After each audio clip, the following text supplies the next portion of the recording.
იყო დრო, როდესაც Mitsubishi მსოფლიოში ერთ-ერთ საუკეთესო მწარმოებლად ითვლებოდა. ყველაფერს რომ თავი დავანებოთ, მარტო ის ფაქტი რადგირს, რომ მან ლეგენდარული Lancer Evolution-ი შექმნა.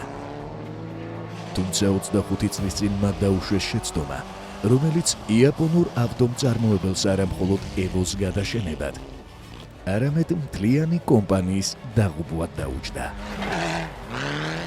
მაგრამ როგორი იყო Mitsubishi იქამდე და როგორ იქცა ერთდროს რალიში დომინანტი და ფილმებში პოპულარული ბრენდი, პრობლემებში გახვეულდა არასანდო ბიზნესად, რომელმაც საკუთარი თავი თავადვე გაანადგურა. ბოლოს კი კონკურენტის საკუთრებადაც იქცა. წარსულში Mitsubishi იყო სახელი, რომელიც მთელი მსოფლიოს მასშტაბით კონკურენტებს შიშის ზარს სცემდა. Mitsubishi იყო პიონერი ტექნოლოგიურ საკითხებში, რომელიც რადიკალურ გადაწყვეტილებებს თამამად იღებდა. იყო დრო, როდესაც კომპანიის სათავეში მყოფმა გამბედავმა ადამიანებმა მოკრძალებული საწყისების მქონე ბრენდი მრავალგზის ჩემპიონად აქციეს. შემდეგ კი მსახიობის მსგავსად, რომელიც საუცხოოდ შესრულებული როლის შემდეგ კარიერულ მოღვაწეობას სამუდამოდ ასრულებს, Mitsubishi-ც უბრალოდ გაჩერდა. გაჩერდა და ყველას გაგვიჩინა შეკითხვა თუ რატომ გაქრნენ მთავარი სცენიდან და მოყვარულების თვალსაჩინარიდან ის თავმდაბალი გმირები, რომლებმაც ავტოინდუსტრიაში რევოლუციური მანქანები შექმნეს.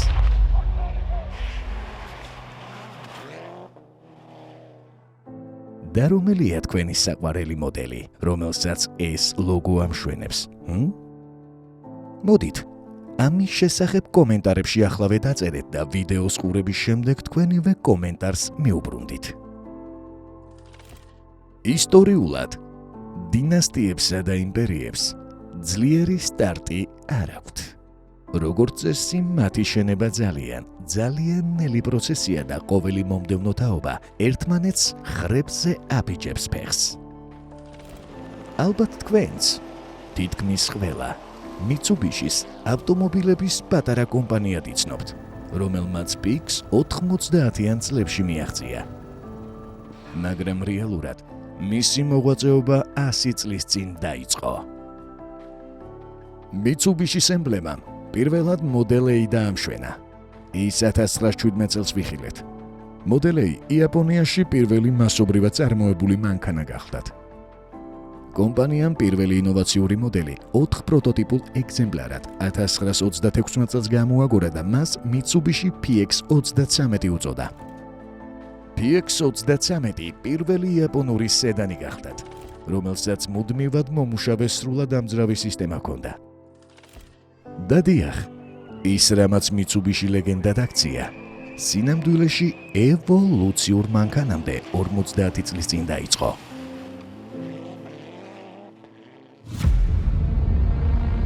შემდეგ დაიწყო ომი და იაპონია დამარცხდა.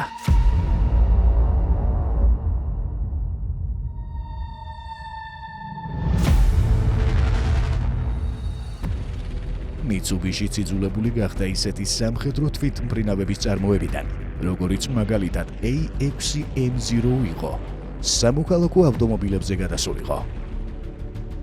Mitsubishi ავტობუსების, საკვირტო მანქანების, სკუტერებისა და ტრიციკლების წარმოებაზე გადაერთო. ასე გაგრძელდა 1960-იან წლებამდე, სანამ იაპონიის შუაგულიდან განვითარების ცეცხლი მთელ ქვეყანაში არ გაღვივდა. მზარდი ეკონომიკა და ტექნოლოგიური ინოვაციები იაპონიას 10 წლეულების განმავლობაში ენერგიით ავსებდა და ლეგენდების დაბადებასაც ხელს უწყობდა. ამ ლეგენდებს შორის იყო Mitsubishi Evo. თუმცა სანამ Evo შექმნიდნენ, იაპონელებმა ამ საქმეში რამდენიმე უცხოელი დაიხმარეს. 1960-იანი წლების ეკონომიკური ბუმის წყალობით Mitsubishi-მ პირველი მსუბუქი ავტომობილი გამოუშვა. ეს იყო Mitsubishi 500, რომელიც ავტომწარმოებელმა საზოგადოებას 1962 წელს წარუდგინა. და რა თქმა უნდა, მათ ეს ავტომობილი სარბოლო ტრასაზე გაიყვანეს. 1962 წელს კომპანიამ ჰომოლოგირებული 500 სუპერ დელუქსით მაკაუს გრან პრიზე იასპარეზა და კონკურენტებიც ადვილად დაამარცხა. ამ გამარჯვებამ Mitsubishi-ის ხელმძღვანელებს თავიანთი ახალი მოდელით, Coltით, რბოლებში სერიოზულად ჩართვისთვის დიდი მოტივაცია მისცა. კომპანიის მმართველებმა Colti რალის ავსტრალიელ პილოტს Doug Stewart's ანდეს, რომელმაც ავტომობილს ურთულესი ტესტირებები ჩაუტარა. ამ ამბებიდან მალევე Stewart-მა ყველაფერი გააკეთა Mitsubishi-ის დასაღულიებლად, რომ მათ ავტომობილს Southern Cross რალიში მონაწილეობა მიიღო. Mitsubishi დათანხმდა. 1967 წელს რბოლებში 2 Colt 1000F გამოვიდა, რომელთაც საერთო ჩათვლაში მესამე და მეოთხე ადგილები დაიკავეს. ეს გამარჯვება არ იყო, მაგრამ ამით Mitsubishi-ის რალის გულის ფეთქვა დაიწყო. წლების განმავლობაში ეს გუნდი რალის რბოლებში Coltით მონაწილეობდა. ვერასდროს იმარჯვებდა, მაგრამ ღირსეული კონკურენციის გაწევას ყოველთვის ახერხებდა. ყველაფერი 1971 წელს შეიცვალა, როდესაც Mitsubishi-ის საბრძოლო არსენალში ახალი იარაღი, გალანტი გამოჩნდა. 1972 წელს ნიჭიერმა შოტლანდიელმა ფერმერმა ენდრიუ კოენმა Mitsubishi-ის გუნდთან კონტრაქტი გააფორმა და მათი პილოტი გახდა. მოგვიანებით კოენი ევროპაში რალი არცაც ხელმძღვანელობდა და Mitsubishi-ისთვის დიდებისკენ მიმავალ გზაზე წინამძღოლადაც იქცა. რთული სეზონის მიუხედავად, გალანტმა პირველი ადგილი დაიკავა. თანაც ისე, რომ მისი უახლოესი კონკურენტი, Nissan 240Z, მას 24 წუთით ჩამორჩებოდა. Yesterday the rains, today it's the dust. ამის შემდეგ გალანტმა Toyota, Subaru, Holden და Honda-ც ჩამოიტოვა. სრული 5 წლის განმავლობაში იაპონური რალის გუნდი დაუმარცხებელი იყო. 1973 წელს Mitsubishi არა მარტო პირველ, არამედ მეორე, მესამე და მეოთხე პოზიციებსაც ისაკუთრებდა. 1970-იან წლებში რალიში Mitsubishi უბრალოდ დომინირებდა. 1973 წელს კი რალის მსოფლიო ჩემპიონატი შეიქმნა. თავად იაპონურ ავტომწარმოებელს ჩემპიონატში გაწევრიანების გადაწყვეტილება არ მიუღია. თუმცა Mitsubishi-ის ერთმა მოწადინებულმა წარმომადგენელმა რბოლაში ჩართვა დამოუკიდებლად გაბედა.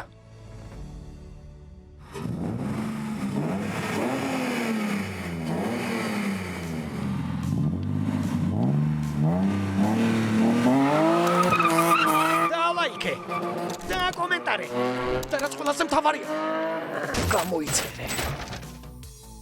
ეს მფრინავი სიქია. ალბათ სახელიდან მე მიხვდებოდით, რომ ის საოცარი მოვლენა იყო.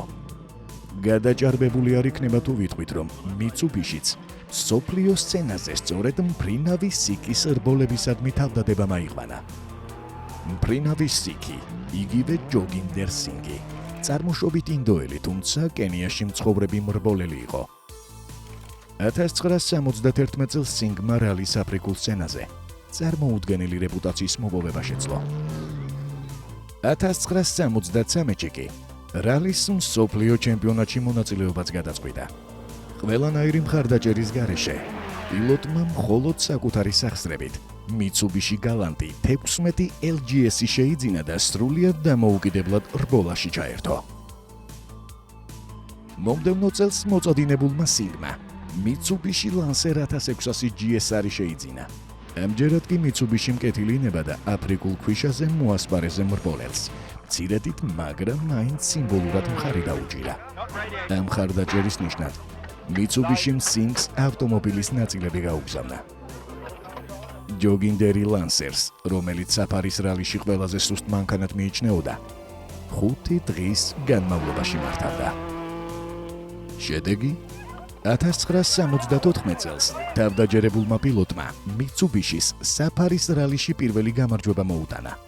ამ გამარჯვებისა და მფრინავის სიკის წყალობით იაპონურმა მწარმოებელმა მსოფლიო რალის ჩემპიონატში პირველი მოგებაც ჩაიწერა. როგორც იქნა, იაპონურმა კომპანიამაც გაიღვიძა და სინგი საკუთარ გუნდში გააწევრიანა. სხვა ლანსერები კი რეალისში მონაწილეობის მისაღებად გაგზავნა. სინგმა და კოენმა მიცუბიშის არაერთი გამარჯვება მოუტანეს. მათ შორის იყო 1976 წელს პოდიუმზე სრული დომინირება, რომელზეც მხოლოდ მიცუბიშის წარმომადგენლები იყვნენ ასულები. და უცებ ისინი ასე უბრალოდ გაჩერდნენ. მიცუბიში იაპონელ ავტომწარმოებლებს შორის დიდი ჭკუით არასდროს გამოირჩეოდა, მაგრამ ეს უეცარი გაჩერება მაინც გაუგებარი და ბუნდოვანია. რატომ ჩერდები მაშინ, როდესაც უბრალოდ დიდების მწვრთნელზე ხარ? რთული ასახსნელია. თუმცა ამის მიზეზი შესაძლოა აუდიც ყოფილიყო, რომელსაც 1980 წელს უკვე კვატრო ჰყავდა.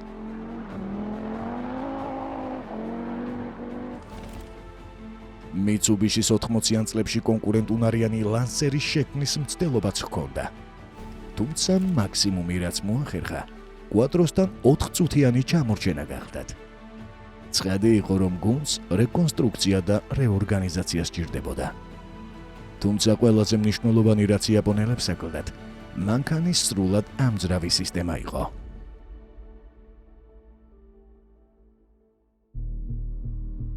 დღეს თუ რალი ფორმულა 1-ის ჭრდილქვეშაა მოქცეული, 80-იან წლებში ის პირიქით პოპულარობის ზენიტში იყო. რალის რბოლებიც სრულიად მსოფლიო დატყვევებული იყო, რაც დიდწილად ბიჯგუფის დამსახურებაც გახდათ.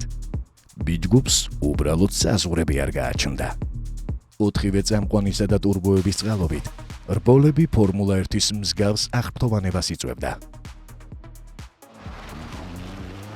ეს იყო ცხენის ძალების ჭიდილი მსოფლიოს საუკეთესო ავტომწარმოებლებს შორის, რომლებში მონაწილეობასაც ყველაზე ძლიერი და სწრაფი მანქანები იღებდნენ.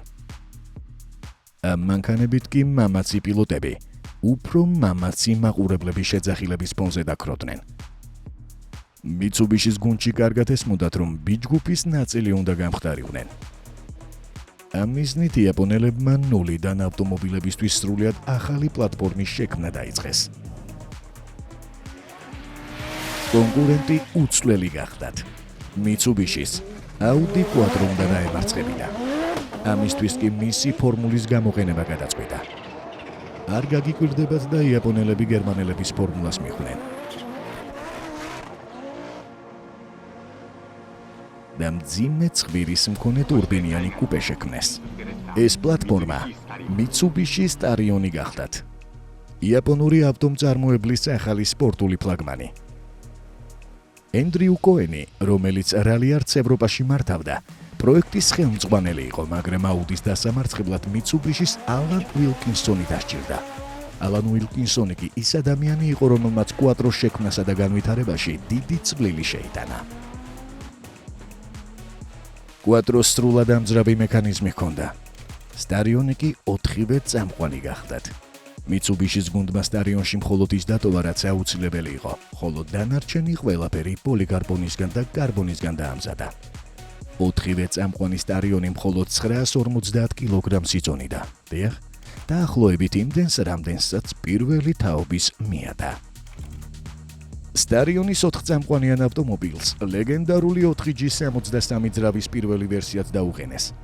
არსებული ინფორმაციით, ეს ძრავა დაახლოებით 355 ცხენის ძალას გამოიმუშავებდა.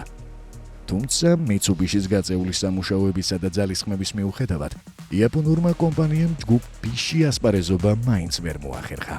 4-ვე წამყვანი სტარიონის დასრულება რამდენჯერმე გადაიდო. და მაშინ, როდესაც იაპონური კომპანია მზად აღმოჩნდა. 1986 წელს ჯგუფ B-ს თავზე შავი ღრუბელი ჩამოწვა. სეზონის მიმდინარეობისას მომხდარი ავარიები, რომლებიც მსხვერპლით სრულდებოდა, საბოლოო წვეთი აღმოჩნდა. სტარიონმა პროტოტიპების რბოლაში მონაწილეობა რამდენჯერმე მიიღო, მაგრამ ეს საერთაშორისო ყურადღების ცენტრში მოსაქცევად საკმარისი არ იყო. თუმცა ყველაფერს ამაოდ არ ჩაუვლია. 80-იან წლებში ჯგუფის ჰომოლოგაციური წესები ამოქმედდა და მიცუბიშის ინჟინრები ცვლილებებს ტემპაკრეფილები შეხვდნენ. მათი ბრწყინვალების დროც დადგა. 1987 წელს სოფლიომ გალანტ VR4 გაიცნო. 4-ვე წამყვანი სედანი, 4 საბურავიანი მოხვევის სისტემით, 4 ცილინდრიანი, 4G63 ძრავითა და 4 კარით. ბევრი 4-იანია ხომ? მაგრამ არ მოგესმათ. ყველაფერი ზუსტად ასე იყო. Mitsubishi-მ გალანტისთვის 2 გუნდი გამოყო. ძირითადი გუნდი მონაწილეობას მსოფლიო რალის ჩემპიონატის ევროპულ ტურნირში იღებდა. მეორე გუნდი აზია წყნარი ოკეანის ჩემპიონატში ასპარეზობდა. აქვე გეტყვით, რომ ამ უკანასკნელს კენჯირო შინოზუკა ხელმძღვანელობდა.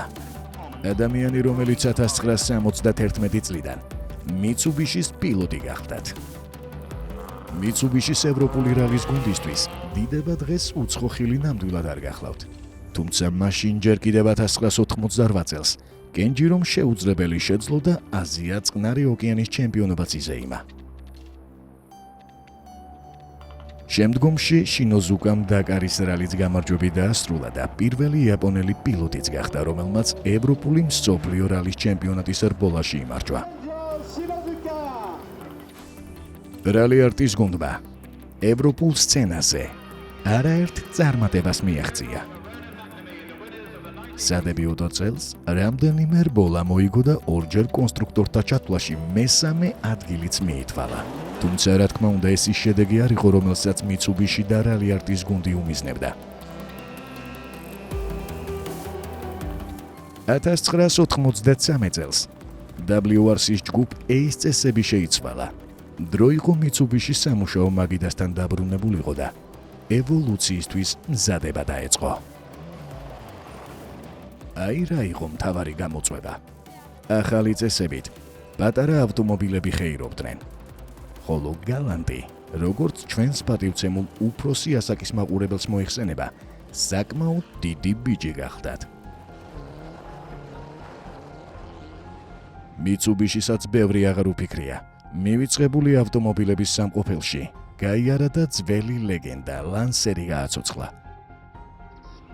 იმ პერიოდისთვის ლანსერს დიდება დაკარგული ჰქონდა. 70-იანი წლების სხვა დიადი ავტომობილების მსგავსად ის მორიგ ეკონომიურ მანქანად იყო ქცეული, რომელსაც აფრიკული რალის გზების დომინანტ მკვლელთან საერთო თითქმის არაფერი ჰქონდა. ეს მოსაწყენი ჯარტი რაღაც განსაკუთრებულად რო ქცეულიყო, Mitsubishi-მ წარმოუდგენლად დიდი სამუშაო გასწია.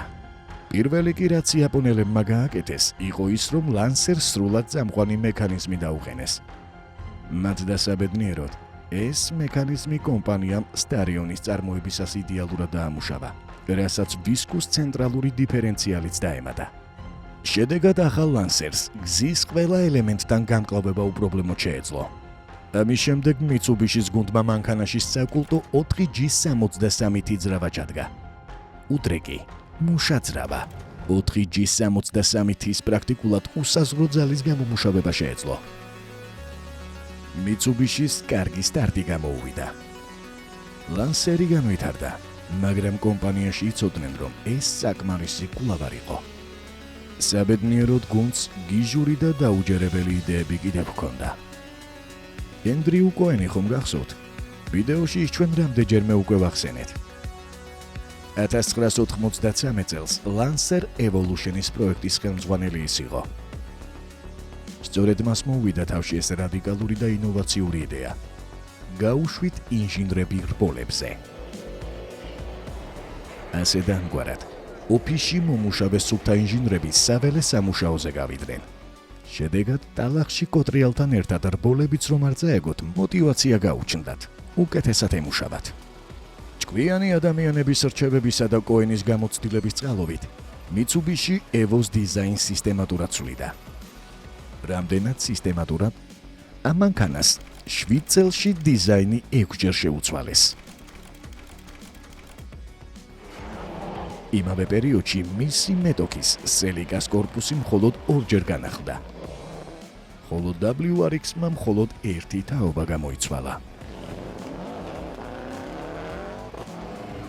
ამ მეთოდმა გაამართლა. მონტე-კარლოს მთებში Evo-ს სადებიუტო რბოლაში ყურადღება მხოლოდ 2 ავტომობილისკენ იყო მიმართული. ერთი Toyota Celica გახდათ. და მეორე ფორდი. სხვა მანქანებით არავინ ინტერესდებოდა. არა და ყველა დროის საუკეთესო მეტოქეობა სწორედ იქ წყდებოდა. აქვე იყო პატარა კომპანია, სახელად Subaru, რომელიც არავის ადარდებდა და ასაკში შესული მეფე, რომელმაც გვირგვინი დიდი ხნის წინ მიაკარგა.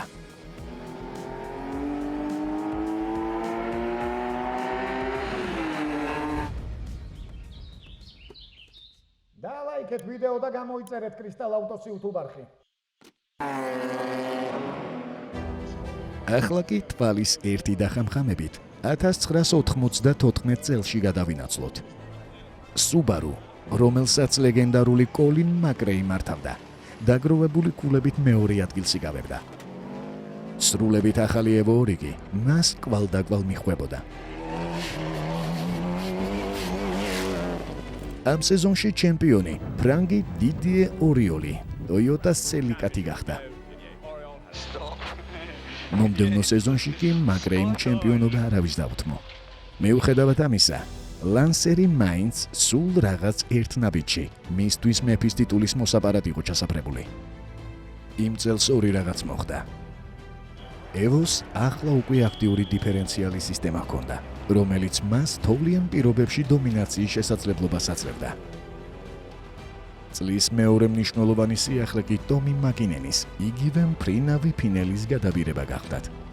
სულით და ხორცით პატრიოტ ფინელს ერთადერთი მიზანი მაკრეის განადგურება ამოძრავებდა. 1996 წელს წესებში კიდევ ერთი ცვლილება შევიდა. რალიში ასპარეზობისთვის ჰომოლოგაციური მოდელების გამოშვების საჭიროება ჩაიხსნა.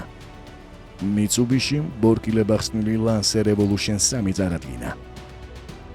მსოფლიოს მასშტაბით გამართულმა 9 რბოლამ Lancer-სა და მის პილოტებს წარმოუდგენელი და უსასტიკესი გამოწვევები დაატეხა თავს. ტალახი, თოვლი და ისეთი მტვერი, რუსთავის დაბინძურებული ჰაერი რომ უსაფრთხოდ მოგეჩვენებათ. პირველი გამარჯვება შვედეთში შედგა. რასაც 70-იანი წლების შემდეგ აფრიკაში პირველი მოგება მოხდა. შემდეგ იყო არგენტინა, ფინეთი, ავსტრალია და ყველაფერი ასე დასრულდა. ნახევარზე მეტი რბოლის მოგების შემდეგ მაკინენი ჩემპიონი იყო, Mitsubishi კი რალის მეფე გახდა. და ეს ყველაფერი არა. კონსტრუქტორთა თასი ავტომწარმოებელმა 5-ვე კონტინენტზე მოიპოვა. Mitsubishi-მ დაამტკიცა, რომ მოგება ისევ შეეძლო. მათ დაამტკიცეს, რომ პატარა გამბედავდა ფინანსურად არც თუ ისე ძლიერი იაპონურ კომპანიას წარმატებისა და დიდებისკენ სვლის გაგრძელება ისევ შეეძლო.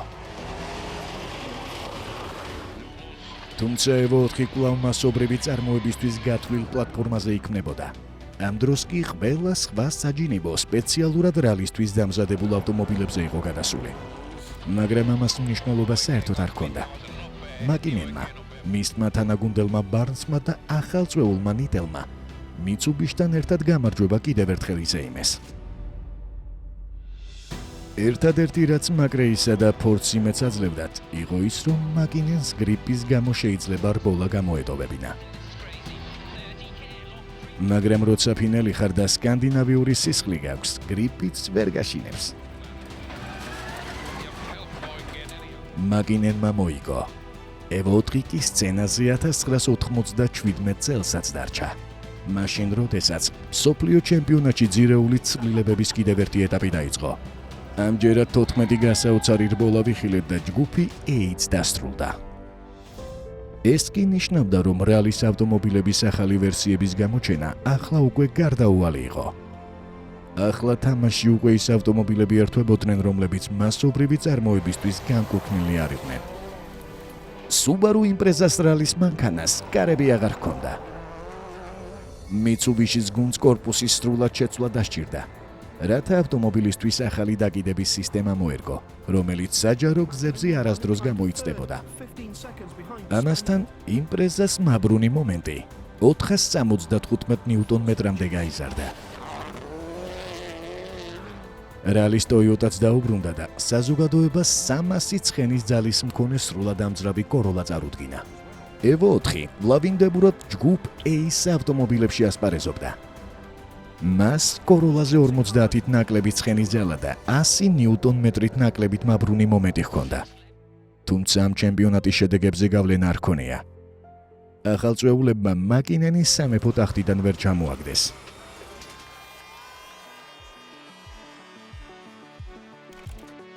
ევო 4-ს მალევე ევო 5 მოხვა, რომელიც უფრო განიერი იყო, რადგან კონკურენტების მსგავსად დაკიდების სისტემა უკეთ განეთავსებინა.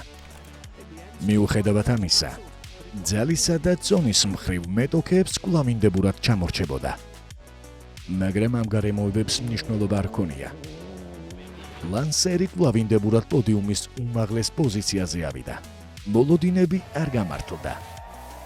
შესამჩნევი განსხვავებები ვერც ევო 6-ში მივიღეთ. ტექნოლოგიური წინსვლის მიუხედავად, როგორიც მაგალითად რეგულირებადი ფრთა იყო, რომლის გამოყენების უფლებაც კი არ ჰქონდათ, თავარი პრობლემად რჩებოდა. რალის ავტომობილი კვლავ მასობრივი წარმოების მანქანის პლატფორმაზე იყო დაფუძნებული. და ამჯერად მიცუბიში უფრო რთულ მდგომარეობაშიც იყო, რადგან წესები უკვე მის საწინააღმდეგოდ მოქმედებდა. ბევრის აზრით, მიცუბიშის მხრიდან კვლავ ჯგუფეის წესების გამოყენება უსამართლობა იყო. კრიტიკოსები კი გამწარებული ხალხი იყო, რადგან ერთადერთი მიზეზი, რის გამოც მიცუბიში კვლავ ძველი წესებით იბრძოდა და არა ჩემპიონატის ახალი განკარგულებებით, ფინანსები იყო. მათ უბრალოდ ახალ მოთხოვნებზე მოსარგებად საკმარისი ფული არ ჰქონდათ. მიცუბიში გაკოტრებული იყო და არც საშუალება გააჩნდა რალის რბოლებზე ორიენტირებული პროექტი შეექმნა. და ამ დროს და ამ ფონზე წარმოიდგინეთ, რომ Toyota მსოფლიოში უდიდესი ავტომწარმოებელია და წუწუნებს, რომ მიცუბიში ასეთ მანქანას მის დასამარცხებლად იყენებს. მოკლედ Toyota ბევრი იწუწუნა. გამარჯვება კი კვლავ მიცუბიშის დარჩა.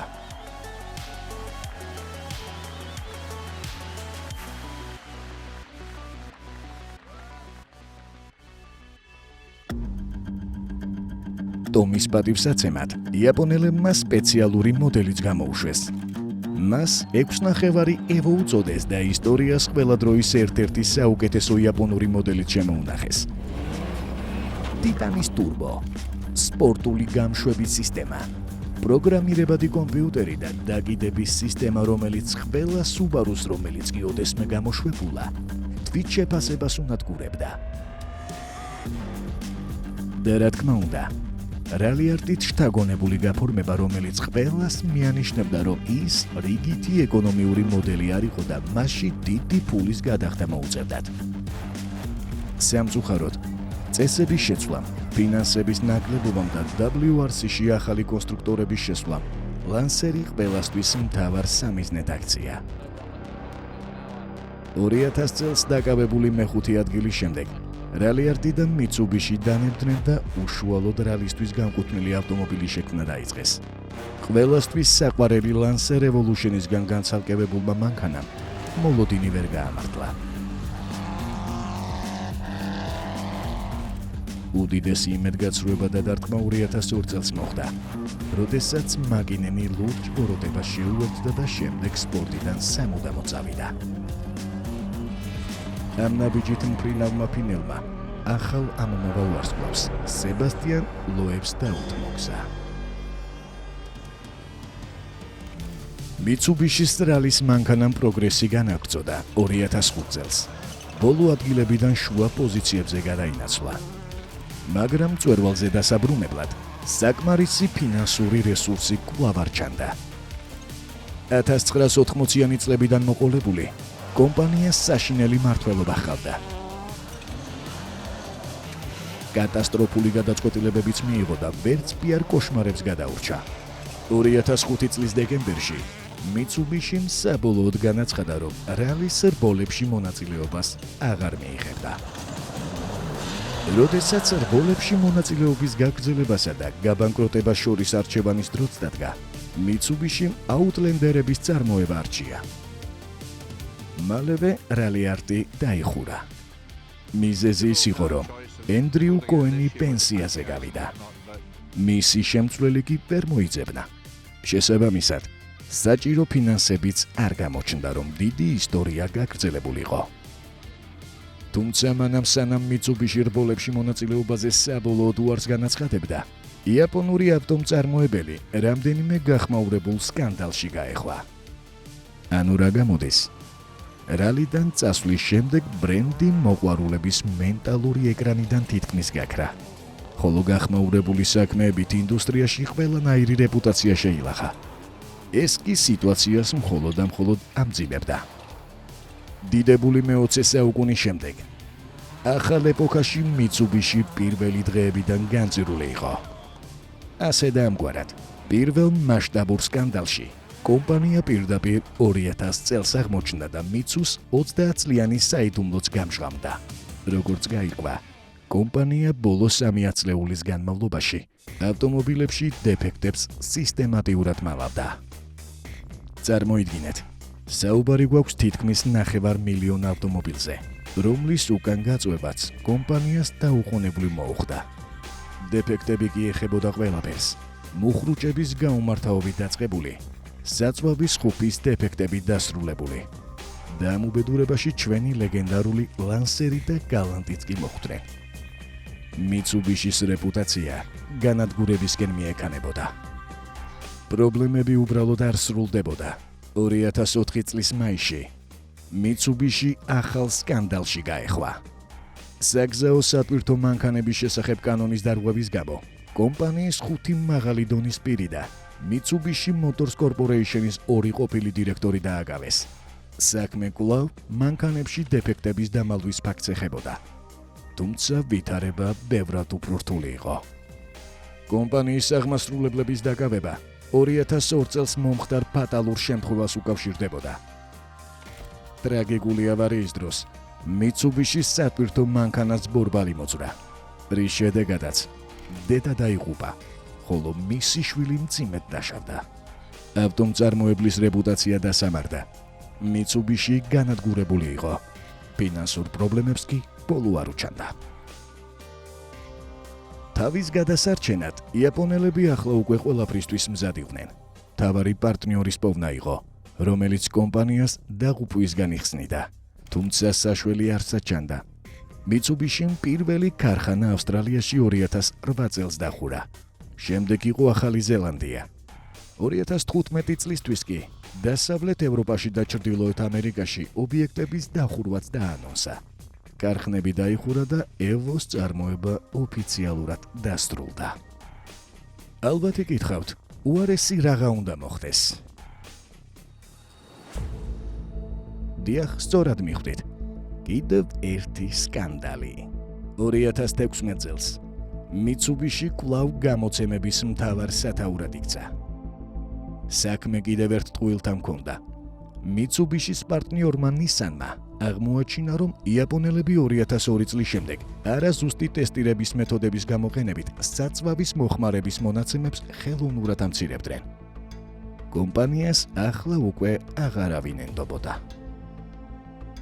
2016 წელს Mitsubishi-მა ოფიციალურად გაკოტრება გამოაცხადა.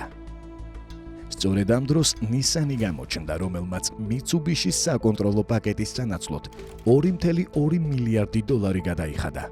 Today, Nissan officially welcomes Mitsubishi Motors to our alliance. კომპანია გადარჩა. თუმცა Nissan-მა ლანსერის რალის რბოლების ოცნებებს წერტილი დაუსვა და Evolution-ის პროექტიც მთლიანად დაასრულა. ამას 2022 წლის კიდევ ერთი გახმაურებული ფიასკოც დაემატა. იაპონიაში არსებული ქარხანა, რომელიც პაჯეროებს უშვებდა, ბრენდმა ტუალეტის ქაღალდის კომპანიას მიჰყიდა. გარიგების ღირებულება 34 მილიონ დოლარში ადგენდა.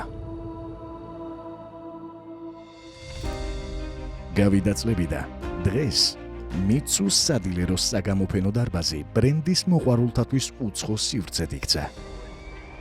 ეს იყო კომპანია, რომელმაც წარსულში არა მხოლოდ Lancer Evolution-ი, არამედ Dakaris რისხვა, Pajero Evolution-ი, ტექნოლოგიური მონსტრი 3000 GT, Eclipse და FTO შექმნა. და მიუხედავად იმისა, რომ ვიდეოს დიდი ნაწილი Evo-ზე იყო, არც ის დიდებები უნდა დავივიწყოთ, რომელიც იაპონურ ბრენდს სხვა მოდელებმა მოუტანეს. მარტო პაჯერო რა დღეს, რომელიც რეკორდული 12 მოგებით დაკარის რალიში დომინირებდა. ან 3000 GT, რომელიც თავისი დროისთვის ტექნოლოგიურად Nissan 300ZX-სა და Toyota Supra-ზე წინ იყო. და არც 90-იანი წლების მიწურული უნდა დავივიწყოთ, როდესაც იაპონელებმა დიამანტეში პირველი სტაბილიზაციის კონტროლი დანერგეს. მაგრამ ეს დრო და დინასტია წარსულს ჩაბარდა. და რა ხდება დღეს? დღეს მიცუ სადილეროში მხოლოდ მირაჟს, საზიზღარ Eclipse Cross და Outlanders ხიდიან. თუმცა ერთი რამ აშკარაა, მძინარე გიგანტის შიგნით კვლავინდებურად არიან ადამიანები, რომლებსაც ახსოვთ დღეები, როდესაც პოდიუმზე მხოლოდ Mitsubishi-ის წარმომადგენლები იდგნენ. სადღაც სიღრმეში. შეიძლება კიდევ არიან ინჟინრები, რომლებსაც სურთ შორტს გაიჭრნენ და მოლოდინებს გადააჭარბონ. ინჟინრები, რომლებსაც სურთ რაღაც განსაკუთრებული შექმნან და საკუთარ თავსა და მსოფლიოს დაუმტკიცონ, რომ აუთსაიდერს კვლავ შეუძლია უმაღლეს მწვერვალზე ავიდეს. არ ვიცით, ლანსერევო დაბრუნდება თუ პაჯეროევო, მაგრამ კარგად დავიწყებული მემკვიდრეობის ნაფერწკალი ნახშირის ქვეშ ისევ ციმციმებს და ერთ დღეს შეიძლება გაღვივდეს კიდეც.